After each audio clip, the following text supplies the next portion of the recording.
Arestado ang usa ka miyembro sa teroristang grupong Abu Sayyaf sa Zamboanga City, sabtang suspected bomber sikop sa Ampatuan, Maguindanao. Ano ang report ni Argel Relator?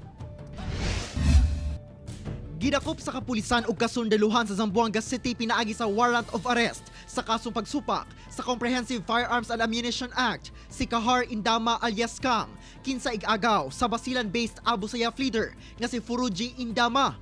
Si Kahar ang giingong bomb expert nga nalambigit kuno sa pagpamomba sa batasang pambansa sa kauluhan niadtong November 13, 2007 nga gikamatay ni Basilan Congressman Wahab Akbat ug gikaangol sa 7 pa ka congressional staff. Samtang human sa duha ka tuig nga manhunt operation, sikop sa otoridad pinaagi sa warrant of arrest ang suspected bomber nga si Nur Hasim Ismael alias Momong Ismael sa Barangay Poblasyon, Munisipalidad sa Ampatuan, Maguindanao Province. Si Ismael ang prime suspect sa pagpamomba sa usa ka ukay-ukayan og internet cafe kung asa pipila ang namatay sa Isulan, Sultan Kudarat Province niadtong tuig 2018. Miyembro usab siya sa ISIS-inspired Bangsamoro Islamic Freedom Fighters o BIFF. Ang gulong extortion sa teroristang grupo ang motibo sa pag-atake. Kasong 5 counts of complex murder with multiple frustrated murder ang atubangon sa dinakpan.